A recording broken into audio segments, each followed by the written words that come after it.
Hey y'all, thanks for tuning in. Today we got a special Sunday night edition of the Swamp Talk podcast at same time, 7 p.m.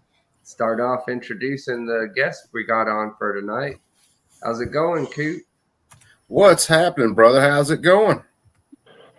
Things are great. And as always, we got our buddy Rod from Aegis. Hey everybody, how's it going, man? Thanks for inviting me, Cody. It's great to be here. Always a pleasure to have you. And the person that's everybody always doesn't say is a pleasure, but our buddy over here, Night Strike, how's it going? You know, Yeah, Cody, this is getting to be a tradition. Because I remember us doing something like this last year. You remember? Yep. It's getting to be a tradition, man. Yep, that's kind of what I'm going for and hoping for. I know last year both the Thanksgiving and the Christmas special podcast was a blast, and people was talking about them for a while afterwards. Yeah. So we'll see if we can live up to it this time. And last but not least, we got my buddy Double Deagle Man. What's going on, guys? How's things been? He just has the most chill time. Oh yeah. I mean, I'm currently still in the process of building a food truck, so I doing an engine swap right now. Gonna slap a Ford VT in a bed truck, and hopefully just waiting on parts to come in. No, don't do that. Just LS swap it. It'll be easier. I need a truck that works. I need 5, 2, 1, maybe even 3, not 6 neutrals.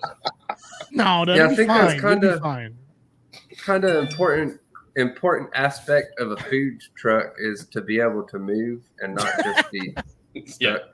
Well, you can always you can always just get towed everywhere. Right. Yeah. But it's actually the first thing I thought, like a slap big old LS in there, get some twin turbos, and then just let it rip. But I'm not hearing anything wrong here. But there you go. I need to move. Moving is nice. Not blowing up or smoking like that. Just call a tow truck every time you got to move. Turn people off of the food a little, I guess. Yeah, sorry guys, I got to pick all the food off the floor. It's just going too fast, popping wheelies and out. Popping wheelies. Yeah, the food truck. Burnouts. Yeah, totally. No, you need those hydraulics. That's what you need, so it can jump. Yeah, I'll put that on. Well, I mean, I guess depending on what kind of food you got prepping, that might help if it's something you need to. It might agitate. Yeah, it's a paint can now. Paint can shaker. There you go. Go ahead and do some shout outs to the folks we got out there in the chat. Now we got Angry Sarge out there. Always a pleasure to see you out there. Sarge. It's Sarge. We got Mrs. Swamp Dog out there saying, "Hey y'all." She's keeping tabs on you. We're gonna have to get her on the show sometime. We got Rapid Fire Rachel out here saying, "Glad to know she's not the only one fashionably late to her own party." Yeah. Nah, we do it all the time. Yeah. We got Chris Bullis in the house, another fellow BOP Chris, member. what's happening? Yep. Got Ron 9mm out there saying, "Now that's a fancy intro." Yeah, it's too fancy for Swampy. It's too fancy. Yeah, I don't know, man. Swamp does some seriously fancy stuff. Yeah, he needs to get back to his roots. Maybe put a banjo in. Maybe show the Swamp again. Ding, ding, ding, ding, ding, ding, ding. Exactly. Yeah, well, practically hear that every time I go working on something on one aspect of those, but I'll leave it up to you on which part. Well, Coop, where you live, yeah, you'd hear that, right as soon as you get in your car. Yeah, pretty much. This is why you never get drunk and pass out in your front yard. Coop is normally the one playing the banjo. What you talking about? Hey, I'm just saying it could be. I do have all my teeth though. I just want to know how he can play the banjo and drive at the same time. That's some real skills right there. Hey, you drive with your feet, you play with your hands. Yeah, Okay, it's Coop. Hey, Coop, you said you have all your teeth, but how many cars do you have on blocks in your front yard? Ooh, None on blocks, but I do have a crashed Chevy 1500 in the front yard right now. Okay, you're getting It's- close then. That'll work. Yeah. He's getting Yeah, close. that's Just when my one. wife lawn darted into the side of a hill not too long back. Mm. We got my buddy and fellow BOP member, Shooting Gallery New England, out there saying he'll jump on soon. Joe.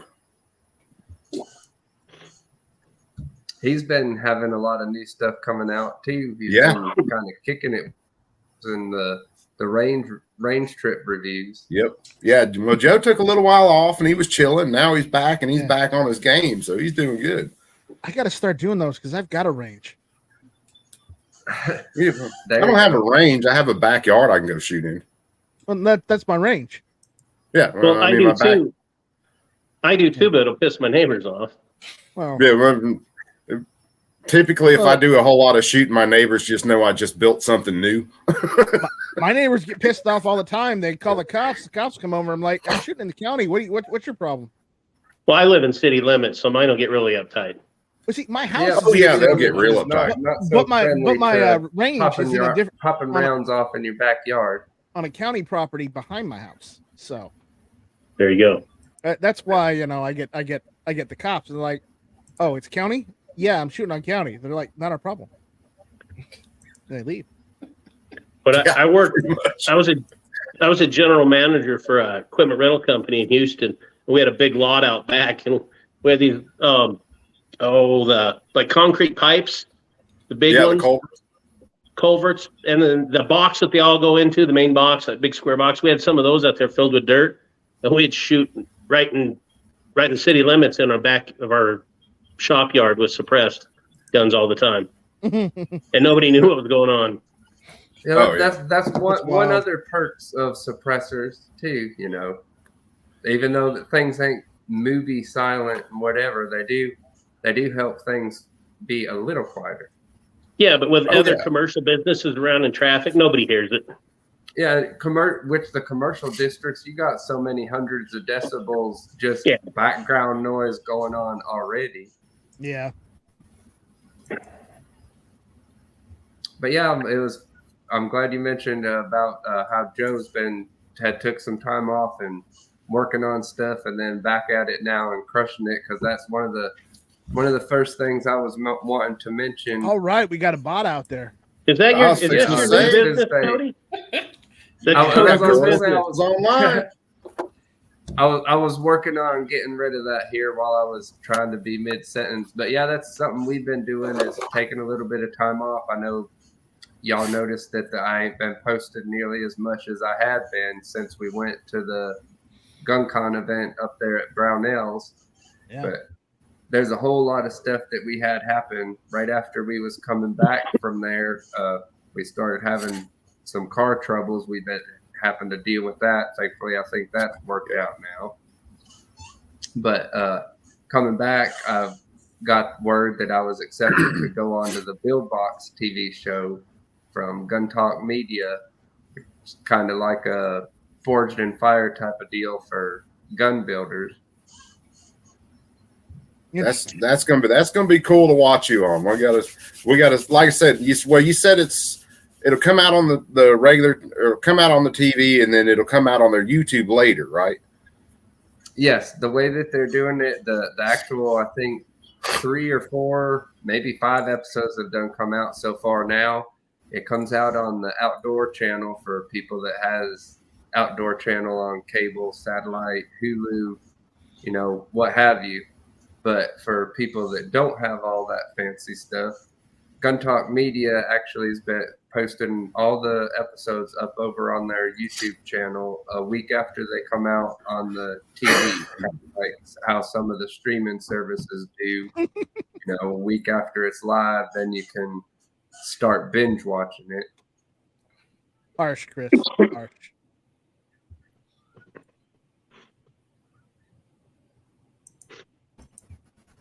So yeah, when it comes out on YouTube, you're hosting a watch party, right?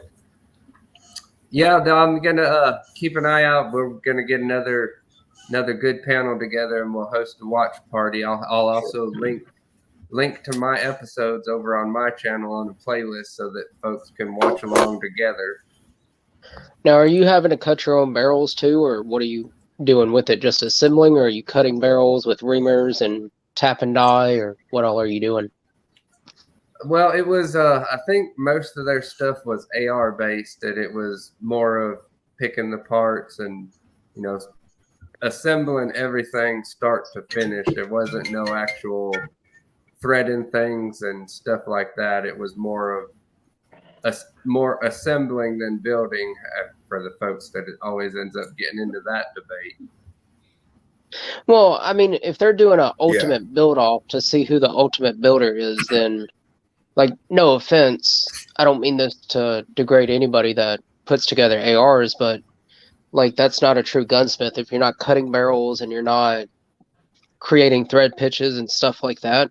Like, I don't mean to sound like a dick when I say that, but like, you're just putting parts together. Like, does that make sense? You have to cut the No, I get where you're coming from, but also at the same time, I think that's not the route that they was going for. I think they was going more trying to like highlight like the hobbyist type garage gunsmith, gun builder, you know, and they never really said anything about gunsmithing on there. The whole premise was about building and, you know, about whoever can do it, not necessarily being this person from this shop representing this shop doing something. Yeah, but even Forged from Fire, they take just like round bar, don't they? And then they flatten it out and make the actual blades out of straight square stock or round stock and flatten it out, create the curve straight from the round stock or the square stock, don't they? Yeah, they do stuff like that. Yeah, it's again, like, I'm not part of the production thing, so I can't answer what their reasonings on them type of things are. Oh, sorry, I'm getting over being sick. I've been sick as fuck all week. You got to hurry and get better, sweetheart. I know, dude. It's been rough. Have you been drinking your orange juice? I have. Yeah. Actually, I have. I've been taking zinc and orange juice and vitamin C and Dayquil and NyQuil and everything. Yeah, you got to double up on the vitamin C. Yeah. I have. Well, if you didn't get Uncle Joe's jab, come on. Well, that's a whole other topic. I told him the other night to check how to fix that. He just wouldn't do it. Well, you see, for the job that I have and for the level that I shoot on, we were required to get that shot by, i.e., our sponsors and by the shooting organization which I shoot for. So we were required to get that shot, and I've had that shot, but I've never been so sick my entire life than I was last week. Sucks. Yeah, it was pretty brutal. It's never good being under the weather. What, did you have COVID? No. I have no idea what I had, but I felt like I was dying, dude. You had COVID. That's definitely COVID. Dude, I've never been so sick in my life. I mean, I know Monday and Tuesday, I think I went to bed Monday. I went to bed Sunday night at the normal time. Woke up at like 8 a.m. and felt like a semi-truck had hit me. So I found some Dayquil and NyQuil, took Dayquil and NyQuil, and went back to sleep and didn't wake up till Tuesday till like 3 p.m. And then took more Dayquil and NyQuil and went straight back to bed. We'd never have this problem if they had changed the formula on the original Green Death NyQuil. That stuff would cure anything. Oh, whiskey cures anything too, but I mean, when you can't even hold anything down, like I couldn't eat, I couldn't drink. I mean, literally, I would drink water or I would eat something, and not even 30 seconds later, it came back up. Yeah, that's See, I told you, Chad, the other night how to fix that. You just got to put it in from the other end. I mean, that's accurate. all the I college was kids. gonna say there's bringing back old school medicinal techniques there. But Hey, look, I know a couple of medics. They'll tell you real fast that hooking someone up with a Gatorade that way will fix a lot of things. probably. Yeah. But oh, dude, it was brutal. Like it was to the point where, like, Lily actually came into my room on Thursday to make sure I was still alive because she hadn't seen me all week. It was pretty brutal. Yeah, that sounds kind of brutal there. Funny we talk about old medicine or medical stuff. I was watching a video on YouTube just recently this week, and they was talking about stuff from like the 1700s and stuff like that, and how people today forget that just how many people died just from choking on their food before the Heimlich maneuver came out and was like a common thing for people to recognize. Well, I You're mean, actually even come quite a now, long ways from there. even now, like people don't really understand what the signs of somebody choking are, even as prevalent as like people are taught the Heimlich maneuver in middle school and high school during health education and stuff like that. Still, not everybody recognizes the signs for somebody actually choking. We've come full circle. Yeah, well, in the event, if something like that was to actually happen now, say in a crowded restaurant, how many phones do you think would just instantly pop out versus how many people that would actually know what to do to step in and help in a situation like that where you only got a few seconds to do something? Yeah. There'd be 100 people in the restaurant. There'd be 98 phones out. But you know, you'd always have one moron jump up and yell "World Star," and then it'd be on. Exactly. Yeah. Hey, you're not wrong. Pretty much. I mean, even if slamming them through a table gets them unchoked and you scream "World Star," I guess, I mean, it counts, right? Hey, No. yeah. Gets their attention at least. As long as it works, that's all it has to do. It has to work. That's it. Yeah. There you go. Well, Miss Swamp Dog out there pointing out a nice thing to be thankful for while we talking on the Thanksgiving podcast. One good thing about being in the country is being able to go outside and do whatever you want without nosy neighbors and folks complaining. Yeah, I don't have any neighbors. That's it. In our place, our neighbors are close up towards the front, but then our land goes back kind of like a pie plate. So that 10.5 acres just kind of triangles back. But even our neighbors that are kind of up front, they don't care. The only time that we'll hear something from them is like they might hear me do a bunch of shooting and they'll call me up and say, "Coop, what'd you build this time?" Or they'll hear me like the other night. Had a freaking possum after my chickens, country thing, but he apparently didn't want to get off my porch, so I opened up with a 10.5-inch AR on an enclosed porch at 1 o'clock in the morning. Not the greatest thing to do without ear pro. Oh God! Ooh. Did you at least get Yeah. Oh man. Yeah, he wouldn't get off the porch. I just stuck it to his head. Pow! And then all I could hear is ring. Oh yeah, smart, huh? Talk about a good use for a suppressor there. Oh yeah, it'd have been beautiful. However, not having a suppressor. Not so much. That's another thing. A lot of folks normally don't I'd just think about them shorties are nice and stuff, but when you're, especially like say in your house or something like that, you have an enclosed space. You'll come to realize just how loud the bark is on one of those. Everybody talks about the fireballs, but the sound and the concussion that comes off of that, or the concussive force that comes off of that, is no joke. I'll say this for PSA, that flash or the flash can, whatever they call it on there, the muzzle brake that I've got on it doesn't flash real bad, even on a 10.5. The noise, however, doesn't cut you any slack. You need the Yankee Hill machine, the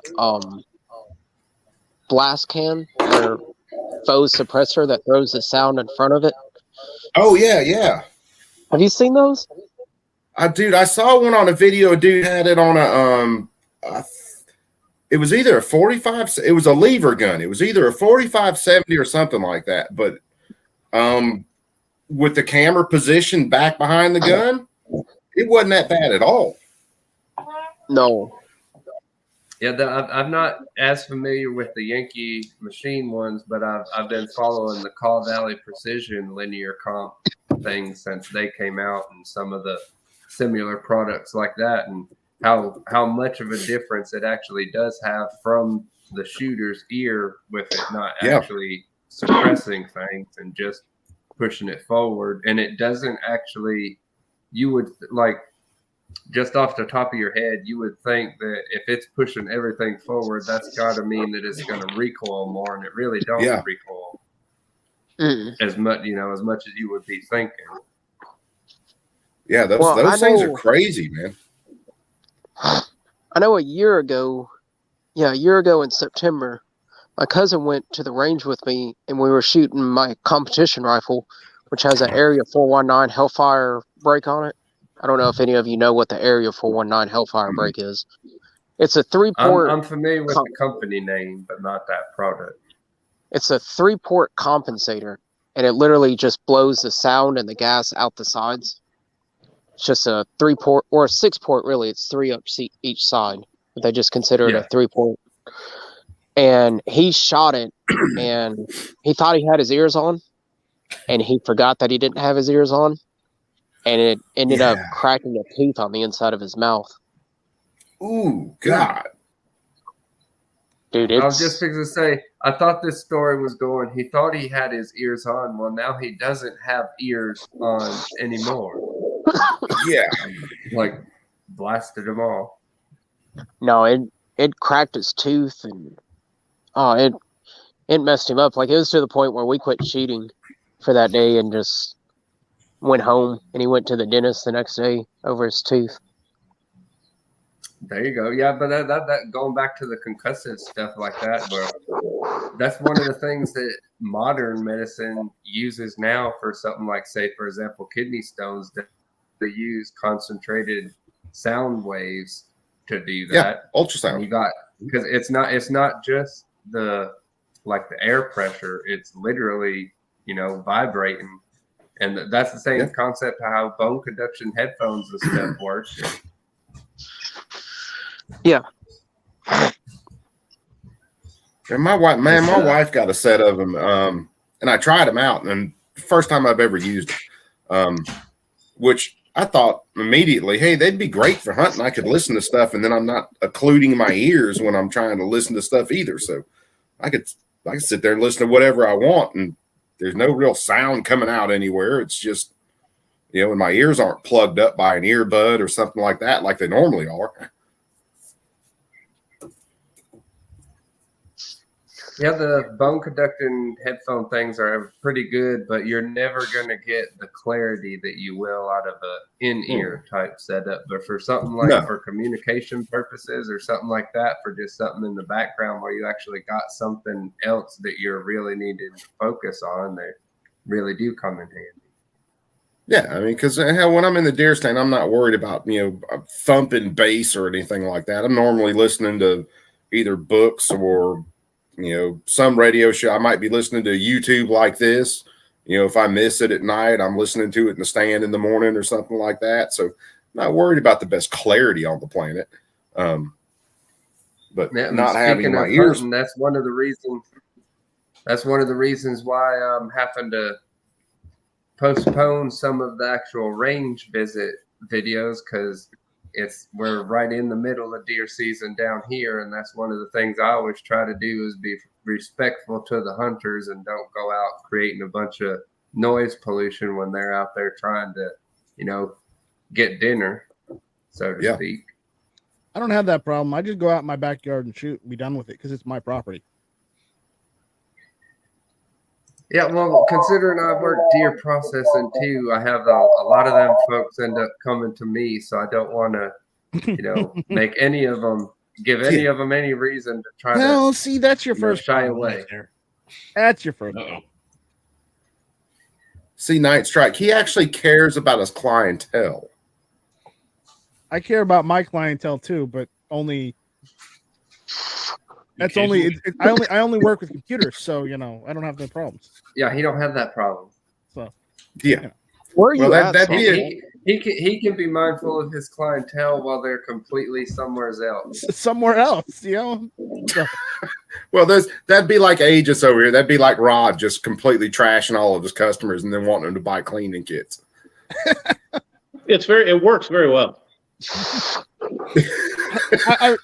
I've tried. I love the short answer there. It really Yeah, doesn't. It really works. doesn't. Not for me. But Swamp Dog, where are you also, at? I'm in South Mississippi. Are you near like Biloxi and that area? I'm actually southwest Mississippi. I'm about hour and a half to 2 hours from the coast. Pretty much 2 hours from the coast, 2 hours north of New Orleans, and 2 hours south of Jackson. Oh, my best friend lives over in Gulfport, so I go down to Gulfport all the time. There you go. Yeah, you'll have to hit me up next time you're down. I'll make a trip down there. If it's warmer weather, I'll just ride the bike down there. Yeah, You're not him gonna and I ride the go- buggy. Do what? What was that, Night Strike? You're not gonna ride the buggy. The buggy didn't work, so no. Buggy's still a future plan. This is like the third buggy that I tried So to you get. built the buggy and it doesn't work. What was wrong? Oh, I didn't build the buggy. I was going to be getting a buggy, and then I was going to be adding stuff to it later, but I didn't get it to do any building to. Oh my god! We went flounder fishing for the first time ever when I was down there not long ago, down in Gulfport. I never knew flounder got that big. Like, Yeah, I didn't. There's some really big ones down there. I was like, holy! And we were spearfishing them. I was like, holy! Oh, so you were smokes. flounder. You were gigging. Yeah, you were flounder gigging. Yeah. I was like, holy! I've only ever seen them when people like pulled them up onto the banks, from the people that would be like surf fishing from the banks at night. Yeah, we were actually gigging for them.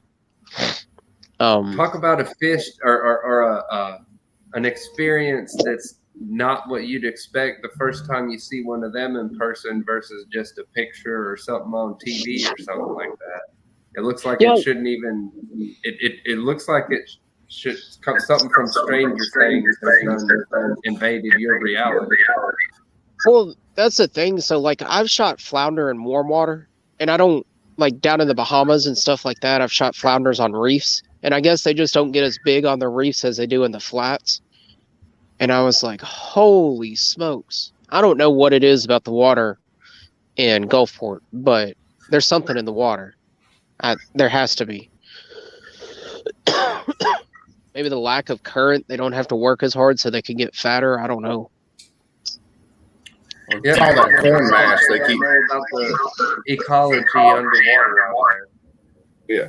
It's all that corn mash they throw in the rivers down there. It flushes out into the Gulf and just makes huge ass damn flounder. Yeah, It has to. Has logic to it.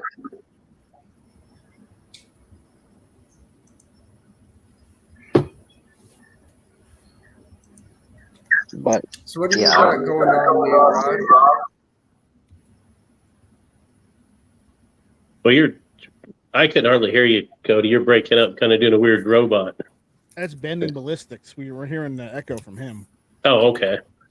I said, Goddamn so what are Benton. you up to, or what do you got going on new, Rod? Oh, not much. Just same old stuff, pushing forward, just slinging juice, There you go. That could go wrong in so many ways. Yeah, maybe wording that a little better next time. Well, Especially considering he's slinging Joe juice. And I was going to say, since it is since there is a slang term of Joe juice, it's kind of. I don't know. I don't know if you want to be on record saying I'm slinging Joe's juice. Well, you Well, know, yeah, and it's, for It could I was also gonna say for those out there, as it's mentioned at the bottom of the screen down there, if you use hashtag JoeJuice at checkout at Aegis Gun Co, you can save yourself 15% off, and you can sling some Joe Juice too. Rod, I'm just messing with you. I'm not being serious. oh no, I was trying to add to that in a more PG format, and I couldn't think of a way to put it. PG Well, and sometimes Joe? when you just No. step in it, you're just in it. Right, that's like trying to get dark to do PG. No, it didn't work. It doesn't work. Yeah, Rod needs to come hang out on my show. We don't do PG. We just let the wheels fall off the wagon and we keep dragging it. Oh, Well, it's I like don't- I always keep saying, I can't get demonetized if I'm not monetized in the first place. Right. It's true. It's true. And as far as Oh, was I Coop, not supposed to cuss on this show like I did earlier? Coop, let's be honest. On your show, the wagon is up on concrete blocks. This is very true. I can't even argue Yeah, with it. I used to have a I was gonna snappy say, comeback, but I I was waiting for the counter, but there was no counter to You know, throw. No, there's no counter. Tony, since you asked, I'm going to do a little quick cheap promotion here, but we did just come out with these brand new gun cleaning mats. Oh, neat. Oh, hell yeah, Rod. Those look awesome. You ought to see that. It's too hard for me to show it here right now, but you ought to see the rifle one. It is way cool. who do you go through to get? Yeah, stuff I'm, like I'm that? waiting to get my hands on a pair of those. They should be coming this way soon. If you guys are wanting mats like that, I've used the same company for several years. It's Cerus Gear, CERUS Gear. They're out of Layton, Utah. They are Right. awesome people. These ones, I got a hold of them on this time. They designed them for me, printed them, and got them shipped to me in like 5 days. Good 'Cause I need, God. Well, I need to talk get about some a made quick for gun cleaning. turnaround. Yeah, it's a couple of years ago with my old company. We was headed to the VFW National Convention in Orlando, and I needed some. It was 4 days away when I got a hold of them. They got them to me in Houston before I left. So again, with 3.5 days, they designed them, made them, and shipped them to Houston from Utah. Nice. So That's they're great customer people to deal service. with, and they make a great Yeah, I product, was and they're just gonna really say that can't beat that. they're super No. nice people too. Easy to deal with. Great product. But yeah, if you want, jump on our website and you can see I like the rifle one better we did. It's got a ghost picture of our logo kind of off to the side. You have to see it to see what I'm talking about at aegisguncare.com, but it's pretty cool. And both times I've done them with both companies I've worked with them, I've just sent them my logo and told them to see what you come up with. And they've hit a home run every time. That's beautiful. And you can get them with, Yeah, you can't always do that nowadays. You know, sometimes You you can- do something like that, and then it turn out way, Yeah. out And of you left can field or something. co-brand with them where they put their logo on them or not. It's your choice. But I always just co-brand with them. Well, yeah, when you got a There you go. company Well, that's that good to kinda work like with, how why I not? got hooked up with. Sorry, go ahead, Coop. No, I was saying when you got a company that's that good to work with that good of customer service, you damn right I'd co-brand them. I don't want everybody to know about them. Yeah, no, Yep, so if you guys are ever in the market for that, at least give them a look. You can get a hold of them. They're good people. You can find them online at, I think, sarasgear.com.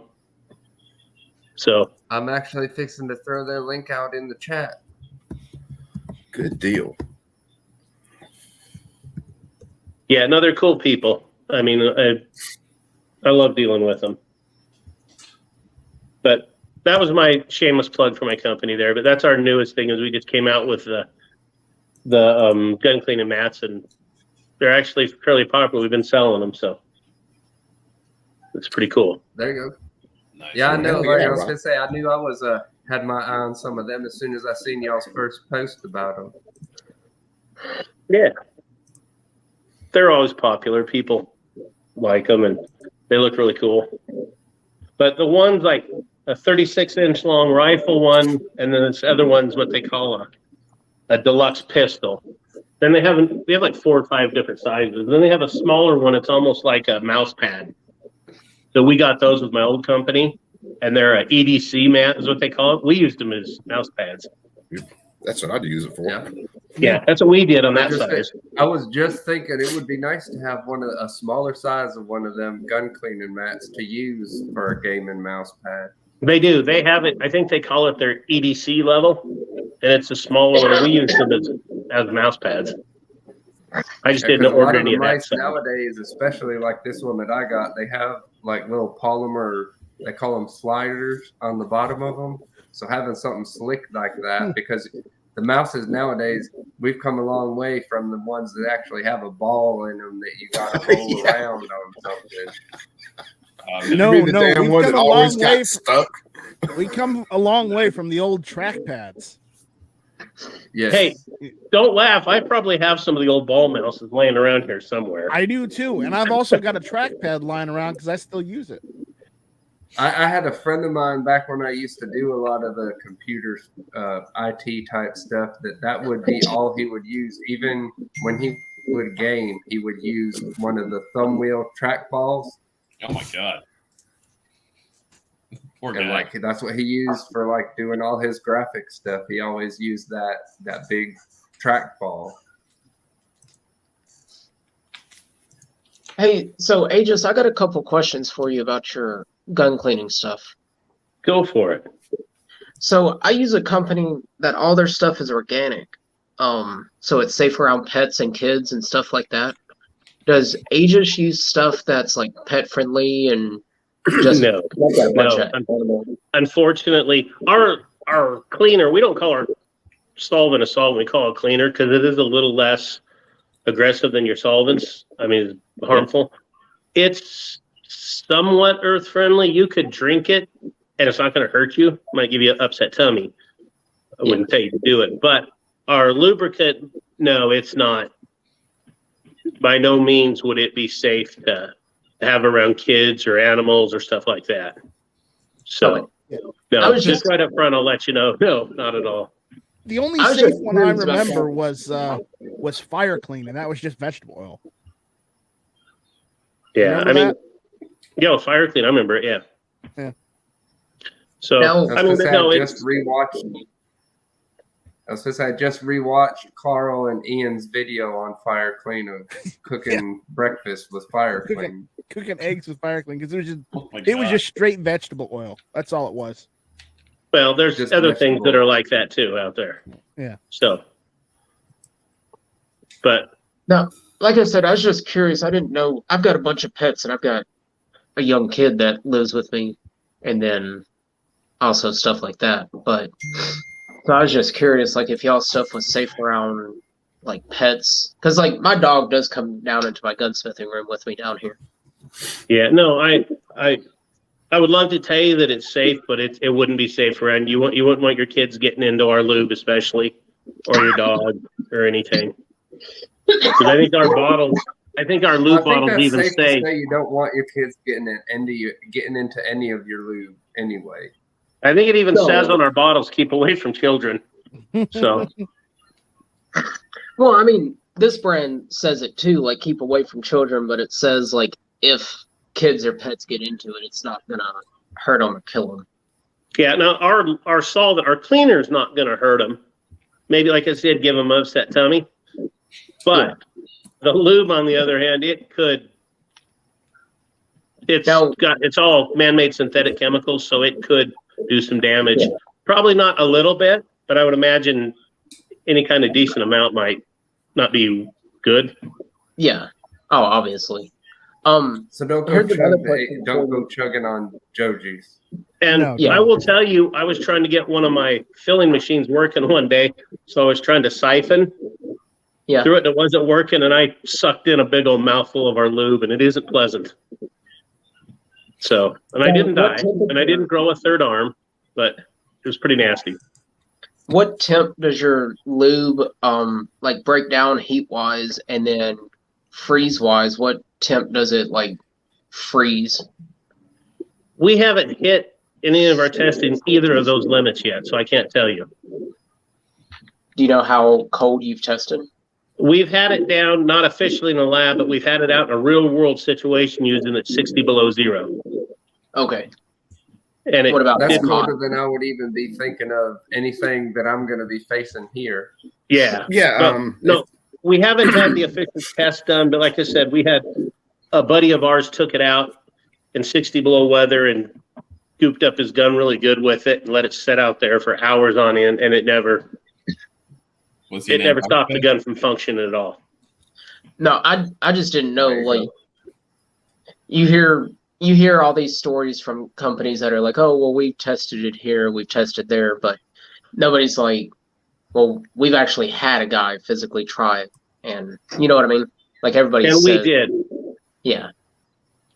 So we've actually done that. And also, when I was before I moved back to Idaho in Houston, one of my customers there ran commercial kitchens. Yeah. And good customer. He took a bottle of our lube and put it in their big their warehouse. They have a big freezer that stays at 33 below zero at all times. Yeah. He put a bottle of our lube in there for a week and a half, and it was still just as liquid and everything fine after a week and a half in 33 below zero. Oh, so it can handle those temps. So yeah, it's the cold temp's not going to hurt anything, and we haven't had any problems with any hot temps either. It's been just fine. So like I said, I just didn't know. I didn't know a whole lot about y'all stuff at all until Joe mentioned it that day. Yeah, no, it's not. I don't want to turn this into the Aegis show. I don't mind talking about my product, but no, it's. Well, I mean, you might other well than talk about it since you are a sponsor of the podcast. I mean, if there is a place to talk about it, this would be the place. I mean, I tell people at gun shows and expos and every place we go, I'm probably a bit biased, but I absolutely think we have one of the best products on the market. I'll put ours up against anybody's. And that's not, and me saying that is not disparaging any other product. It's just saying I think we're as good as anybody out there, if not better. No, I mean, I respect that. Like, you've got to have confidence in your own product. If not, why are you selling it? You know what I mean? Yeah, right there. I've told people if you're in business and you don't think your product is the best of the market, then why are you in business? Yeah, exactly. Like, that's business 101. You got to make everybody think that your stuff's better than everybody else's.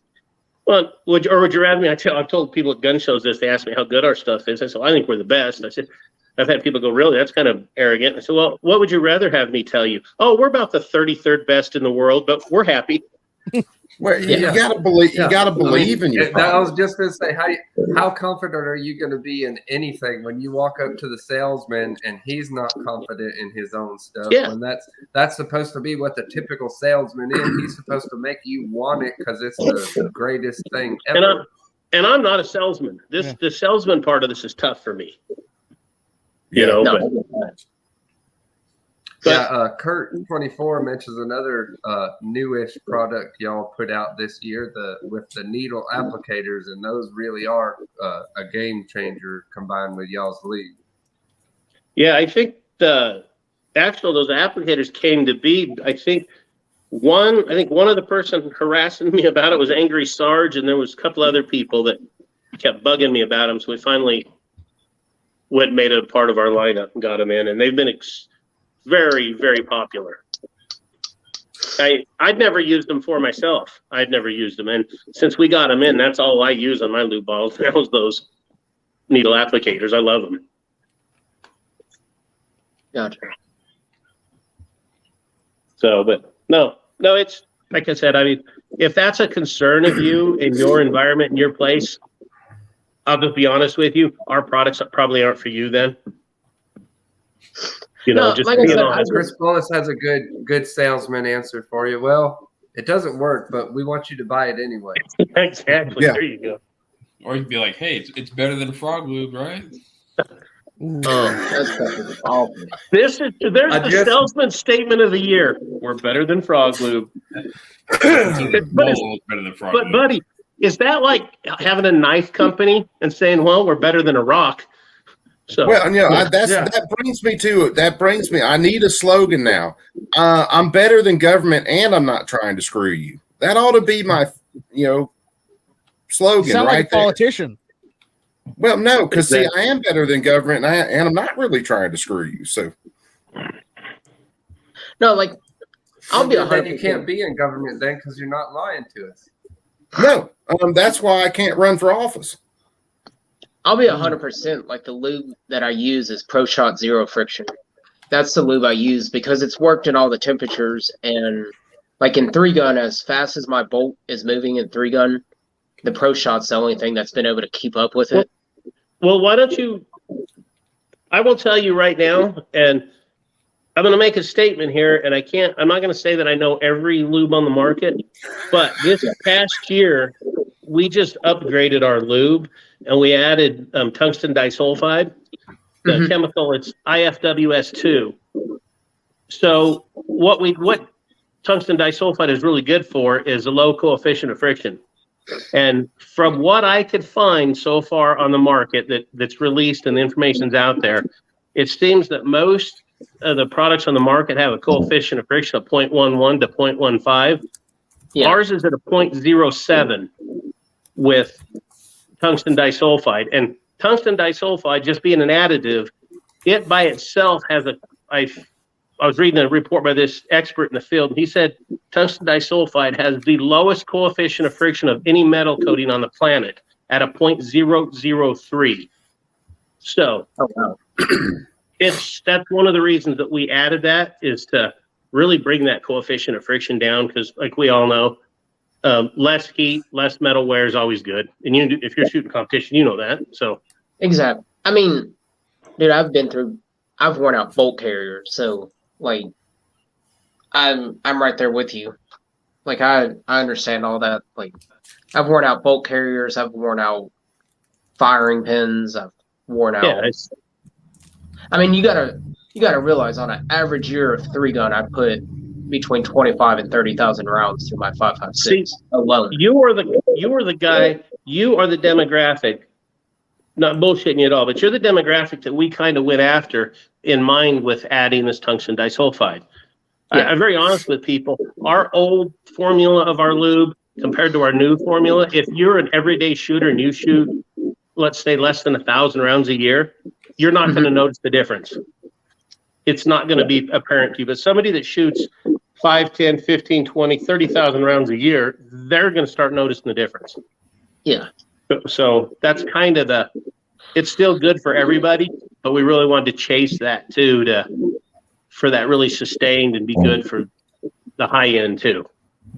Yeah, I mean, I'm in a position with Pro Shot that, like, I don't really want to say they pay me to use their product, but they definitely like help along the way with using their products, if that makes sense, without throwing out there exactly.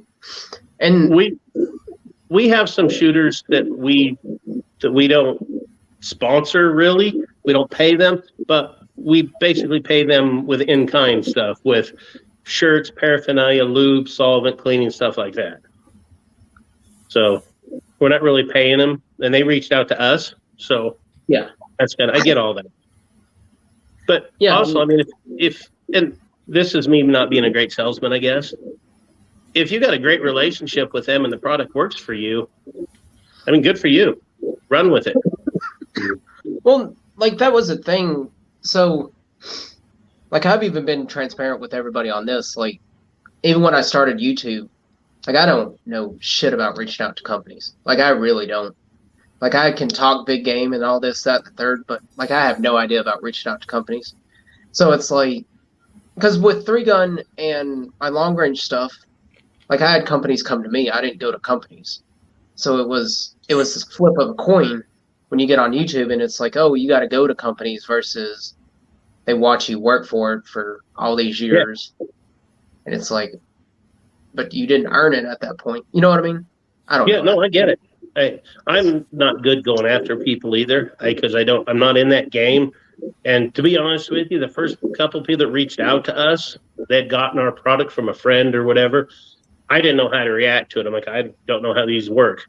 Later, It was not Chris. something we had dealt with before.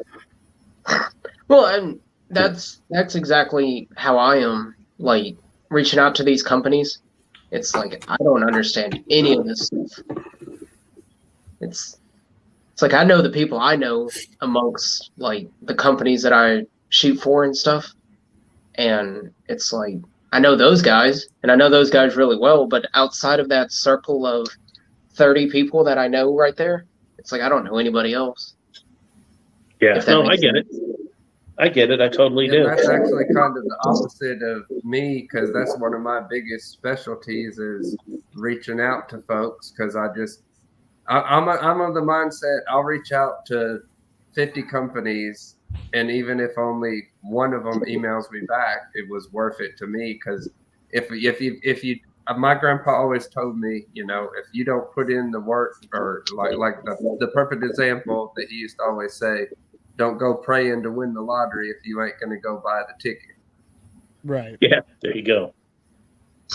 No, exactly. I mean, I don't know. I think that's what makes me the most frustrated about YouTube too. Is it's like when somebody looks at a channel, like use for example, the size of like mine, when it's somebody that like shoots on the pro circuits and does all these pro circuit matches and continuously go into matches, and it's like, oh well, your channel is only 350. We don't care about you. So then you send them your national ranking, and now all of a sudden they're like, oh yeah, no, you know what I mean?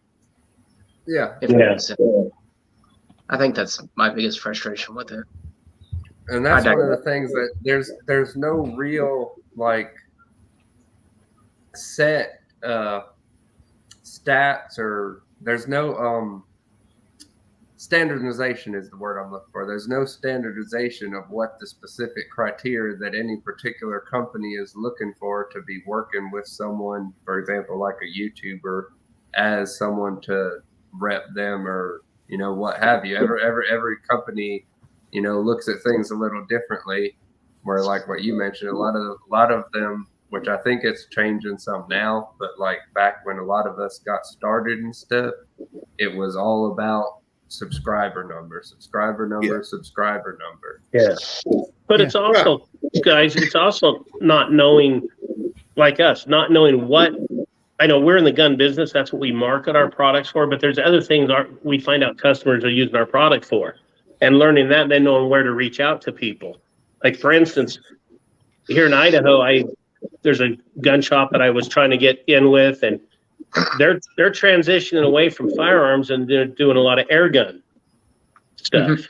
Mm-hmm. And the owner of it, and I talked, he goes, we're probably not going to carry our products in our store because we're moving away from the firearm type stuff and just doing air guns. He goes, I'm going to let you know your new formula. He goes, we started using it because I don't know anything about air guns, about shooting air guns. I know zero about it. I had a Red Ryder BB gun when I was a kid. That's it. So, that's pump. Yeah. So I guess they coat their pellets or whatever in oil. Yeah. Because with the better velocity and everything else, a couple of these shooters up here that do this for a living, I guess, got a hold of our stuff and started playing with it.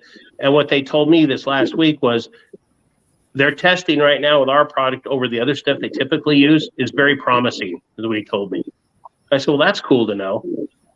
So he goes, your stuff has been very good so far.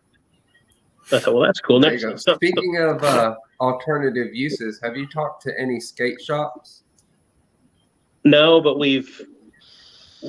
bikes. We use it on bikes. We got some people that buy it to use it on their bikes and bike chains and everything else. We talk to fishing shops too for especially we are. Like Buddy in Houston fishes a lot, and he uses it on his reels, and he's been pushing it to shops and stuff down there, trying to help us out. I've got a really good friend down there that runs a chartering business. I can reach out to him for you and have him reach out to you. No, I'd appreciate that. I always, like I said, we're a small company, and all the help we can get. It's like these guys with these pellets, glue gun on. I said, not to be a jerk about it, but I even told him, I said, the other part is like this is I love when we have good customers that are willing to do R&D for us. That's awesome.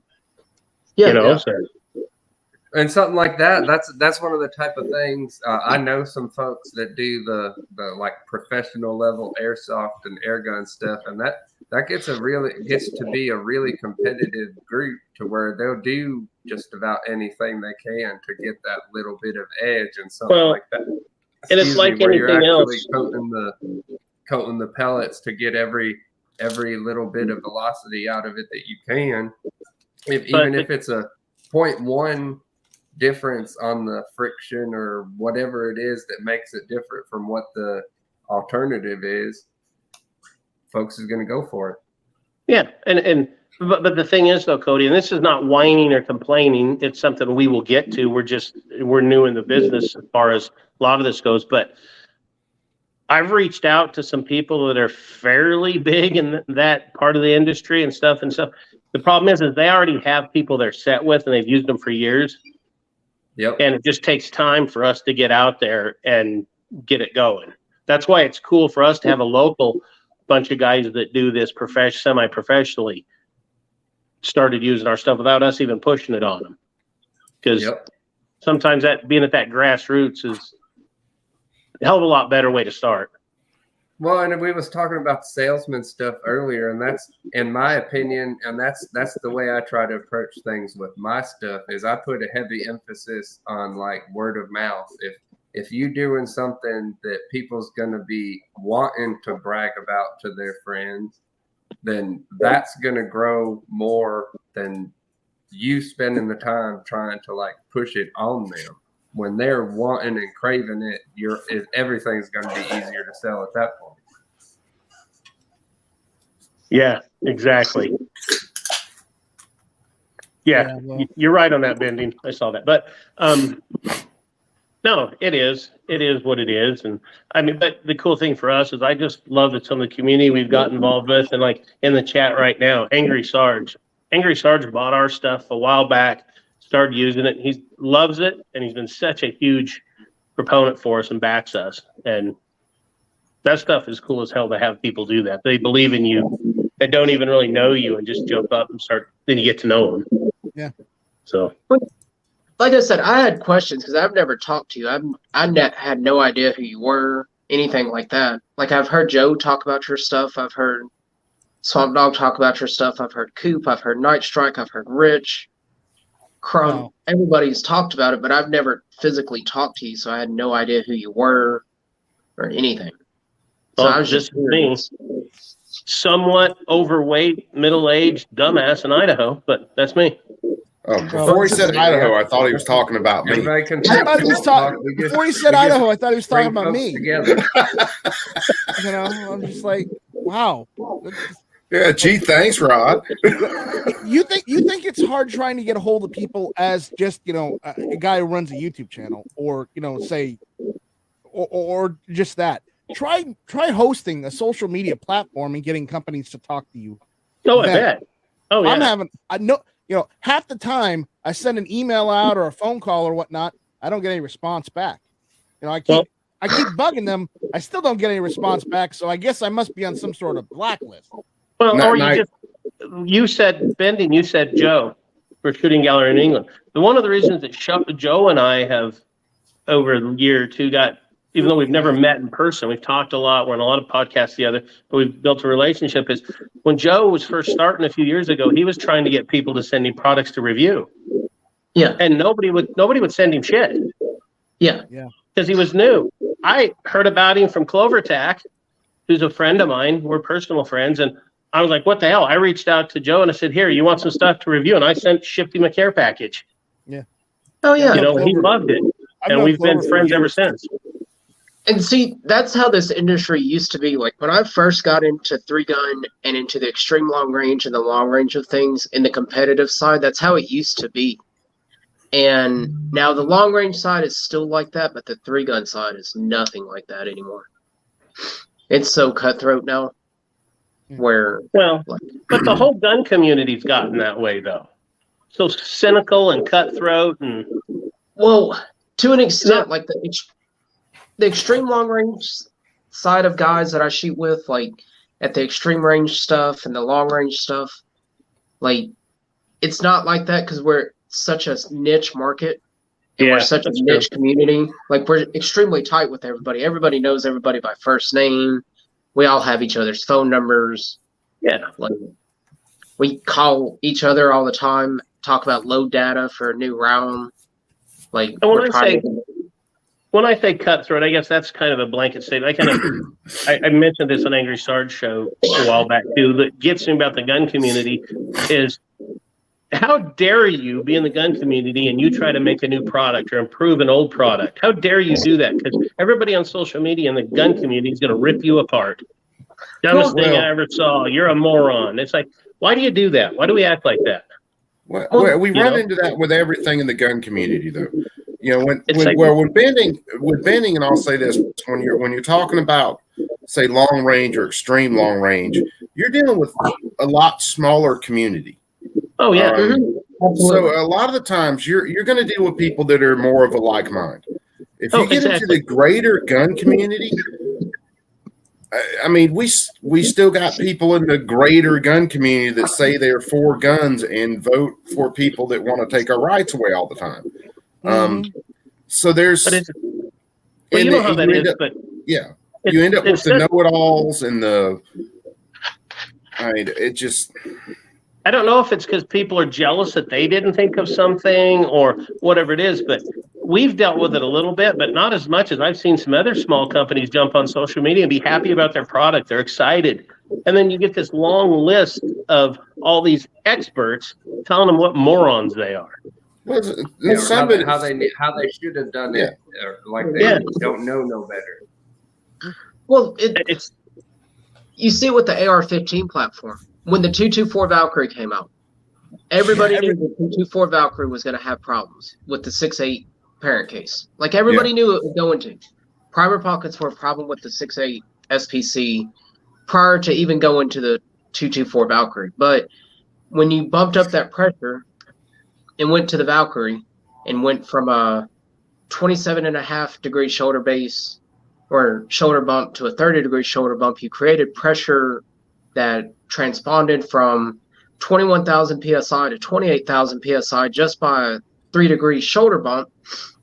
Now you have primer pocket issues because you're not adjusting your spacing inside your case for the pressure that's added there. And everybody wanted to rip on Federal saying, oh, well, it's the 224 Valkyrie's fault. It's this, that, and the third's fault. There's no innovation in the gun industry. And anytime anybody tries to, everybody shuts it down. Grendel was the same way. ARC is the same way. 6.5 PRC is the same way. 300 PRC is the same way. Anything Ackley improved, everybody wants to talk shit on because they don't understand the ballistics behind it. Yeah, no, you're right. That was my point. Dare you try to innovate? Because it is funny. We got a comment a while back, a guy, and I'm not going to say what. It's a lower end gun lube on the market. But he said, all your stuff is obvious. You're just a fancy so-and-so product. You know, and I'm like, you know what? Yeah, I didn't say what I like my wife, she gets on me. She goes, just ignore them and move on. Well, so when I played music, like we toured around the world. We played music around the world. We did all sorts of stuff. Like I met some really cool people, met some great people, got to see some great places that I'll never get to see again if it wasn't for that. Yeah. And what we always said, if people were talking shit about us when we were in Japan, they were talking shit about us in the United States because we were doing something right in Japan. At least your name was in their mouth, though. Yeah. They knew who you were. Well, like you said, everybody bashes if someone does actually do something different because, oh, how dare you do something. This is different than what we've been doing the last 100 years. But in the same breath, they're sitting there whining and complaining. No, where's the innovation and where's the new stuff? Why is everything just an iteration of this same old, outdated design? Yeah. Like, when you expand everything when someone tries to do something different. When you expand a large community out, one, you exponentially expand your surplus of dumbasses. There's just no way around it. You can see that working for a small company. You work for a small company and you find a way to do something better. you're going to have at least one or two employees trash you because they've been doing it forever the same way, and now here it is, you come up with a better way. The other. Yeah, I'm sorry, I'm sorry. You keep expanding that out, and then you end up with like what Rod's talking about, what like Benning's talking about, where you come up with something that can ultimately be better, but you got all these people trashing you because it's not their Converse fucking tennis shoes from the 50s. Exactly. I mean, Plus, the other thing that gets me though, Coop, about that, guys, is you know how many of these guys are like myself. We work out of our own shops or our garages, and this is not a woe is me, feel sorry for me, because I know a lot of people put a lot more money into their products and their development of what they're doing. They worked so hard to bring that and get that little bit to market that they did, and then every dumbass out there wants to tell them how stupid they are when you've never tried their product. You know nothing about it. Like that's the thing about it. Like, I don't get it. So, does anybody here know what the 6 dasher is? I've heard of it. I haven't shot it. I've heard of it. So, I built a 6 dasher in a gas rifle and used it in long range competitions. You know how much the long range community hated me because I took a 6 dasher and put it in a gas rifle because everybody said it was impossible and I did it. I didn't get a single bit of hate, and I got so much praise for creating innovation. And I have since built six dashers in gas for people. And that's awesome. people are like, that's the innovation we want to see. Because I forced a 40-degree shoulder bumped case to feed reliably in a gas rifle that has problems feeding in a bolt action rifle. Like, I mean, maybe it's my engineering mindset from where I studied engineering. I could figure out the math, but it's like, what in the hell? Like, why can't we have more of this go on? You know what I mean? Yeah, and when it's stuff like that like is something that, like you said, that a bunch of people said is impossible, and then you actually prove it wrong.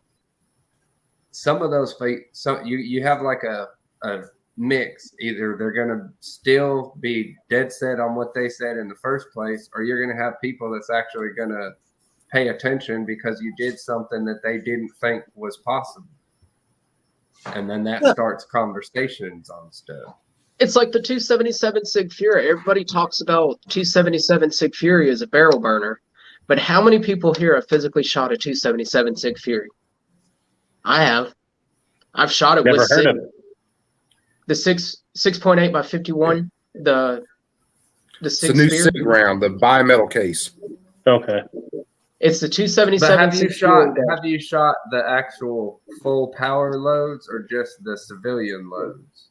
I've shot it in a bolt action rifle at Sig's warehouse with Sig, straight from the manufacturing floor. That's cool.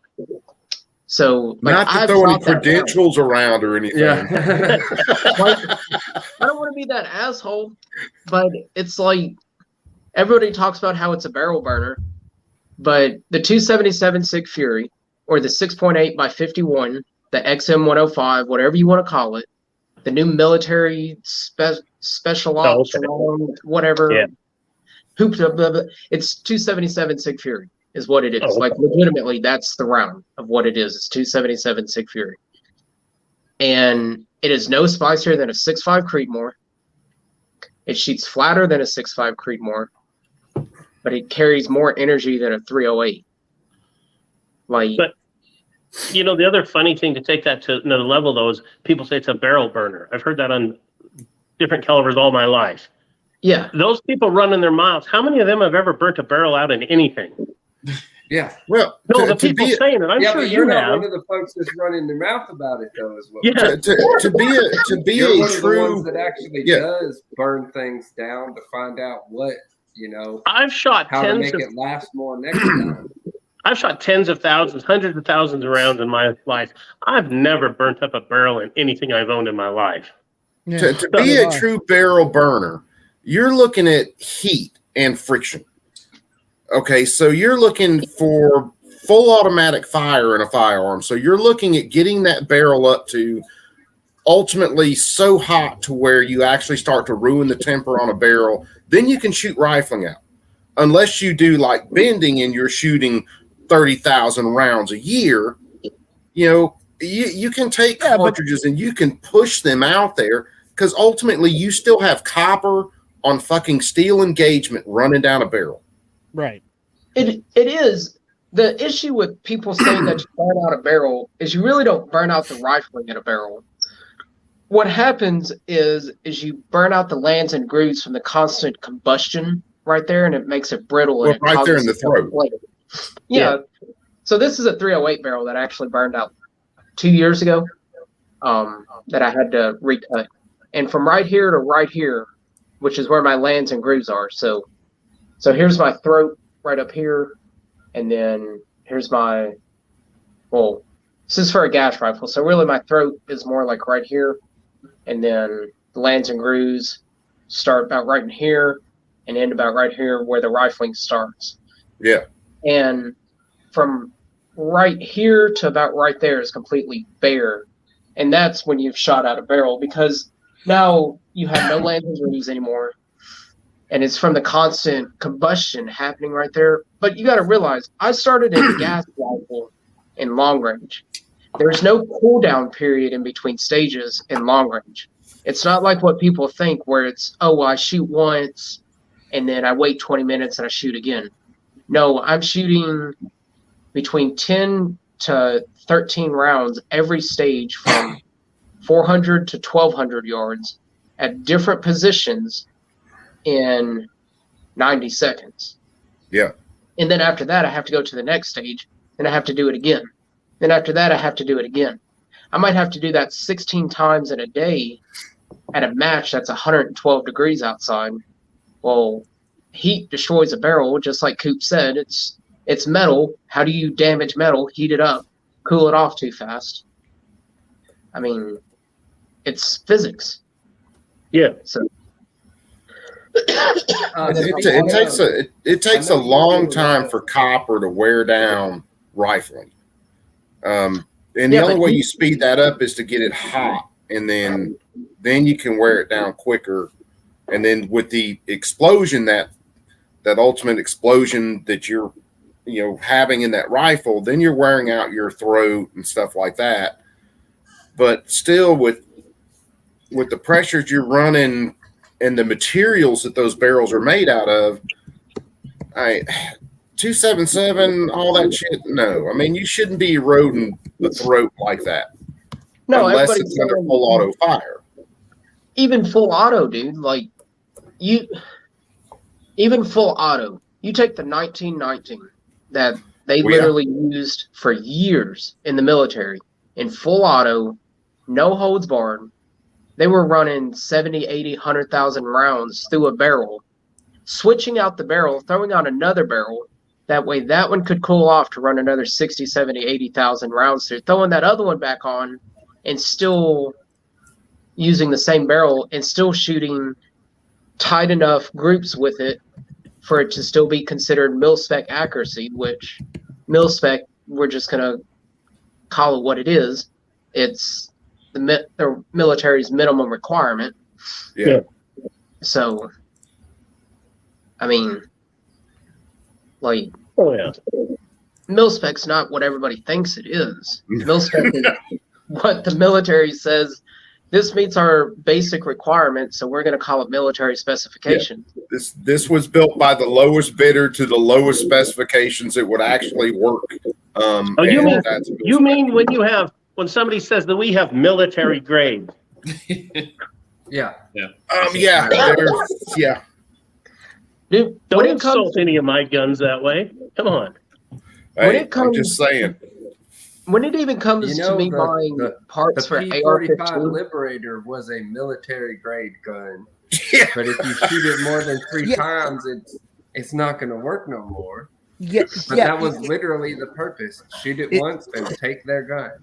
Yes, you weren't supposed to use it more than once. Period. Well, so, like, everybody talks about how speed burns out a barrel. Also, like, everybody talks about that. I have a 20 tactical. Does anybody know what the 20 tactical is? I don't. Do you, Rob? What about you, Night Strike? Night Strike's Googling you right got now. me on that No, one. I'm That's Googling a it new right one to now. me. What Yeah, about I tell can't us. read it. Double deagle. Come What about on. you? No, I'm not too familiar with it. All right, so He's the a 20 foodie. tactical is a 223 neck down to a 20 caliber projectile, so 204 Ruger, basically. Okay. But it's with a longer case, like the 223. So, 300 blackout. Well, we can compare it 300 blackout to 6.5 Grindle. That's pretty close to the same size as 204. Anyways, so that's Grindle to 300 blackout, but never mind. So you take that round, you neck down a 5.56 to a 20 cal projectile, and you pump it full of varget. I can't remember exactly how many grains it is, and I'm not going to give load development on here because I don't know how proficient everybody is at reloads here is at reloading, so I will not give that out. But so, and it's running between 4,500 and 5,000 feet per second, Cool. and it is not a barrel burner because it's pushing it. The heaviest grain projectile you can get for it is like a 45 grain projectile, and it is screaming through a barrel, and it's not burning out the barrel because there's nothing holding that pressure within the barrel because there's no weight to hold it there. So bending, have you heard, is that kind of like a 22 Cheetah? No, the 22 Cheetah is more like the 308 neck down to a 22 cal. Yeah, my brother had one, and they run about 4,200 feet per second. It's the 308 neck down to a 22. Yeah, well, so the 20 tactical is even faster than the 22 Cheetah. Jesus, that's smoking. Dude, it is, and you know what? You put it in a gas rifle, it will run faster in a gas rifle than a 5.56 will. Like more reliably, because there's not as sharp as a shoulder bump on a 20 tactical as there is on the 223. And dude, it just screams out of a barrel. You put it on a 20-inch barrel, you're talking your drop at 400 yards is less than a mil because it's just moving so fast. Oh, they're incredible. I've seen with my stepbrother's 22 Cheetah.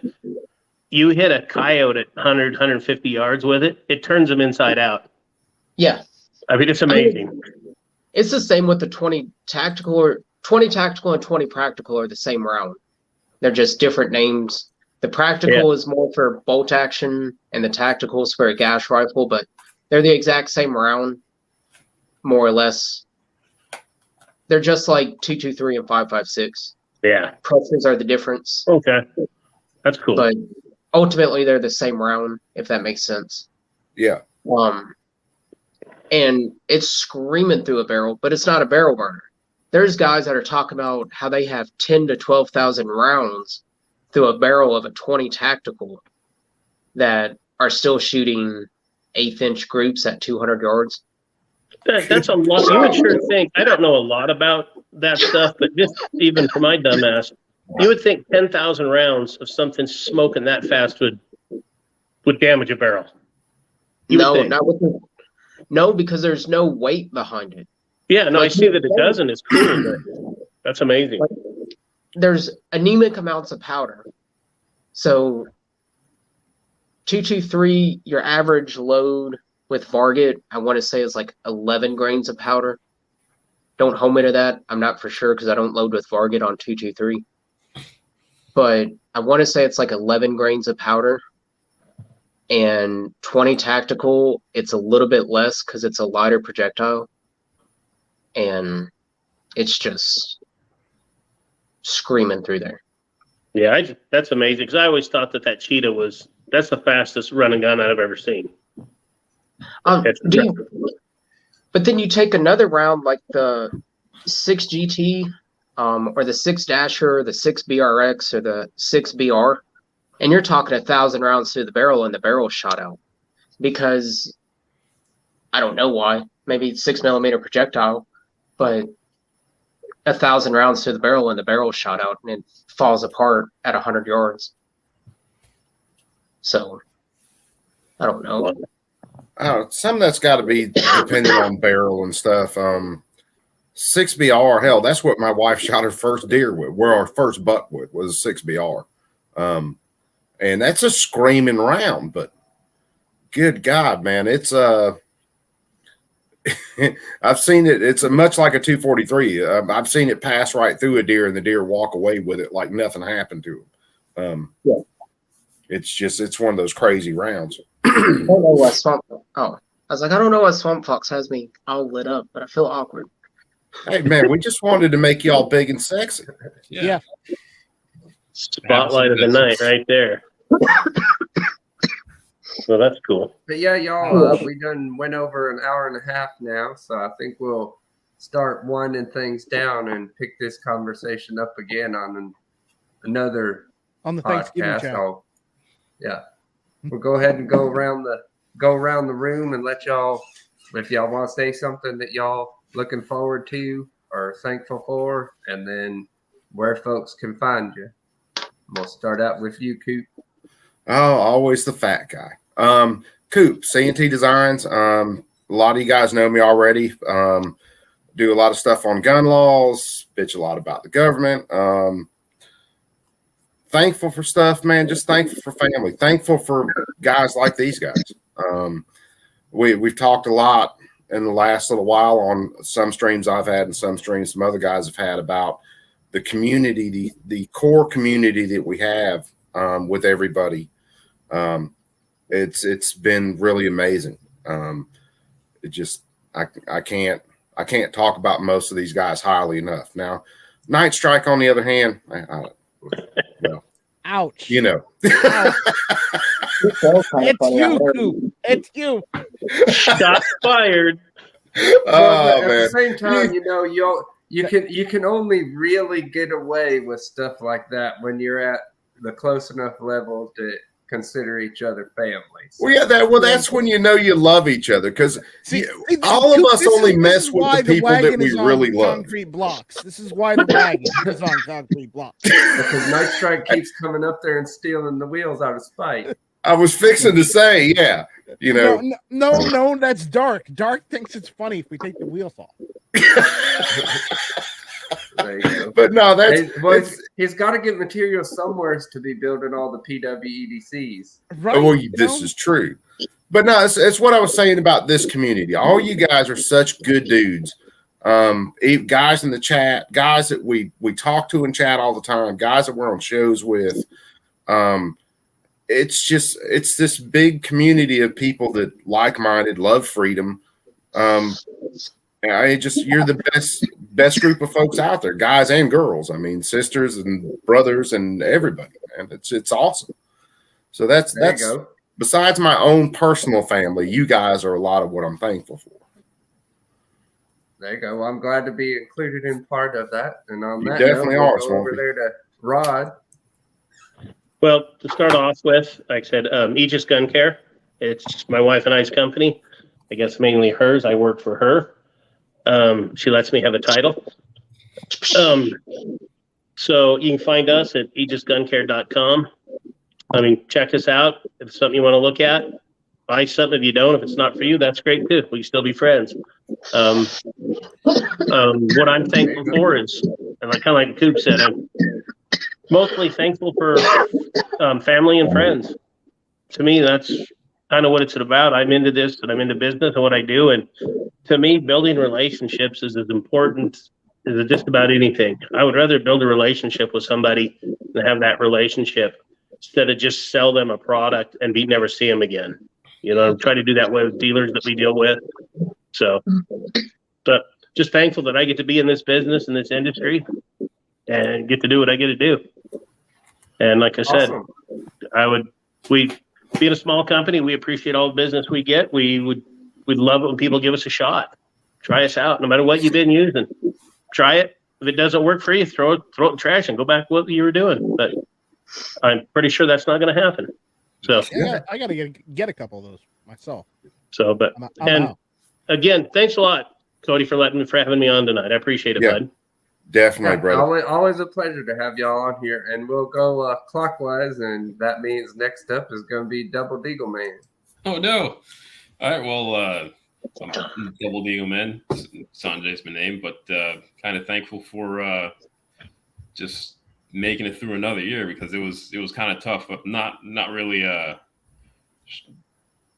sure what my role in the gun industry is, but it's I started out shooting for Moss Pawn and their team, and then kind of just meeting everybody and having a good time and just cooking for people. So currently building a food truck. I don't have much of a presence yet, but it's the Jamindi Express because I'm half Jamaican, half Indian. So Little fusion going on. and then I'm going to be pretty much the food truck of freedom. So yeah, That's good.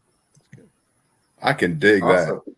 yeah. I was going to say, I know a lot of folks that's going to be making that trek over once you get it open. Oh, I'm gonna see if we can go to like different shoots and everything, and I'm gonna see if I can find a way to mount the Modus on the top of my truck. Just So, There you go. straight Double targets. Deagle, where are you based But you at? have to put a ladder on the back of the truck to get up to the top. I'll make a winch or something. I would jump on a trampoline to make it to the top of that truck. Fire! You need it, Goop. You need it. Oh, I would. I'm a hobbit. Yeah, but I'm in the Dallas area, so Oh, okay. Cool. I just moved out of a year and a half ago, left Houston to come back to Idaho. that's a good step up. It was a good move. Yeah. And on that note, we bring it over to Night Strike. Yeah, you can check me out on YouTube as Night Strike or Night Strike 1. And you can also check out guntube.org. Right there. There we go. There you go. So. And then last but certainly the guy that's been educating most of us the evening, our buddy Bending Ballistics. Sorry, I don't mean to steal all the education. I feel You're bad. good, brother. You're providing it. You're providing it. Yeah. Dude, that was awesome. Thank you. Well, I don't know. Everybody's so fixated on just normal calibers. I still think 308's the ultimate caliber, no matter what. And 25 ACP is the best pistol caliber there ever was created. You can find me on Instagram at bending_ballistic. I would agree with you on the 308, but only on the off chance that because 308 comes from the 30-06. Well, anybody that was in Dark's chat understands what I'm talking about with 308. There was a guy that was arguing with me in Dark's chat that 308 caused over-penetration. And so I explained to him what penetration means in ballistics and how in order for something to become SAMI-spec and NATO spec that it couldn't penetrate past 14 and a half inches at max 17 inches. You did compare the 223 and 760 by 39 through a concrete block form, right? Well, he said that he wanted a 30-06 because 30-06 didn't have as much penetration as 308.